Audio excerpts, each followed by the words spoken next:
বাংলাদেশের রাজধানী ঢাকার ধামুরাটের একটি বিবাহের বন্ধন ভেঙে গেল। আপনারা দেখেছেন, ইউটিউব জুড়ে ভাইরাল। বাংলাদেশের ইন্টারনেট জুড়ে এই বিবাহের সম্পর্কটা বিচ্ছেদ হওয়ার একটা আসল রহস্য আমরা খুঁজে পাইলাম। এক হাজী সাহেব এবার হজ করেছেন। হজে যাওয়ার আগে নিজের সন্তানের বিবাহের দিন তারিখ ধার্য করেছেন। এই বিবাহের দিন তারিখ ধার্য করার পরে তিনি বলেছেন, আমি হজ থেকে আসার পরে আমার ছেলের সাথে আমি বিবাহ দেব। এই মেয়েটার বাড়ি হচ্ছেন ধামুরাটে। প্রিয় ভাইয়েরা আমার, বন্ধুরা আমার, বিবাহের আর মাত্র 3টা দিন বাকি। এই 3 দিনের মধ্যে মেয়েটা তার নিজের গ্রামে একটা স্কুলে, তিনি নিজের পারিবারিক স্কুলের মধ্যে গিয়ে তিনি শরীরের মধ্যে কাপড় চোপড় পরে জনগণের সামনে, যুবকদের সামনে নাচানাচি করছে। কে বা কাহারা মোবাইল ফোনের মধ্যে ভিডিও করে এই মেয়েটার নাচ গান ইউটিউবে ছেড়ে দিয়েছে। মিনিটের মধ্যেই এই নাচ গানটা ভাইরাল হয়ে গেছে, গোটা পৃথিবীতে ভাইরাল। এমন পর্যায়ে এই মেয়েটার নাচ গান বর্তমান যে হব স্বামী তার শ্বশুর পর্যন্ত এই ভিডিওটা চলে গেছে।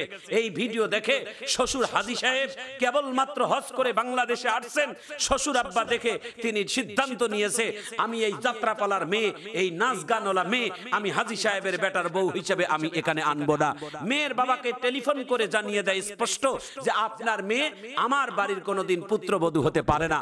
মেয়ের বাবা তিনি আবার রাগের মাথায় এইভাবে হুমকিও দিয়েছেন ছেলের বাবা হাজী সাহেবকে, হাজী সাহেব আমি বিবাহের সমস্ত ইন্তজাম রেডি করছি, আমার বিবাহের খরচ খালা সব রেডি করছি, আমার একমাত্র মেয়ের বিবাহে আমি লক্ষ লক্ষ টাকা খরচ করছি। আপনি যদি আপনার সন্তানকে, ছেলেকে আমার মেয়ের সাথে বিবাহ না দেন তাহলে আমি আপনার বিরুদ্ধে মামলা করব, আপনাকে জেলের ভাত খাওয়াবো, আপনাকে জেল হাজতে পচাবো। হাজী সাহেব এক বাক্যে ইমানের চেতনার শক্তি দিয়ে তিনি বলেছেন, আপনি জেলের ভাত কেন, জেলখানা কেন, আপনার মেয়েকে বিবাহ না করার কারণে যদি আমাকে ফাঁসির চরিতেও, ফাঁসির দড়িতেও যদি আমাকে ঝুলতে হয় আমি ফাঁসির দড়ি গলার মধ্যে লাগিয়ে ঝুলতে রাজি আছি, তবুও তোমার মতো একজন যাত্রাপালার মেয়ে আমি হাজী সাহেবের বাড়িতে এসে পুত্রবধূ হওয়ার কোনোভাবেই আমি মেনে নিতে পারি না। একটু চিৎকার দিয়ে জোরে বলি মারহাবা। বাংলাদেশে কোন ভাষা দিয়ে এই হাজী সাহেবকে আমরা মোবারকবাদ জানাবো? কোন কথা দিয়ে, কোন ভাষা দিয়ে এই হাজী সাহেবকে মোবারকবাদ জানাবো?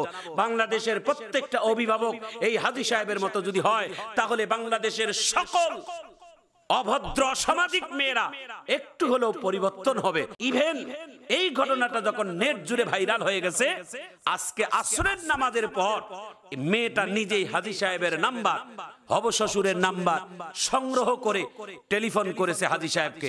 হ্যালো, আমি মেয়ে বলছি, আমি আপনার হব স্ত্রী, আমি আপনার হব বৌমা বলছি, আপনি আমার হব শ্বশুর বলছেন, আমি ভুল করেছি, আমি হয়তো আমি ছোট্টবেলার থেকে আমার বাবা আমাকে লালন পালন করেছে, আমরা এই পরিবেশে মানুষ হয়েছি, আমি বুঝতে পারি নাই, এই নাচ গানটা আমার ভুল হয়েছে, আপনি আমাকে পুত্রবধূ করে বাড়িতে নিয়ে যান।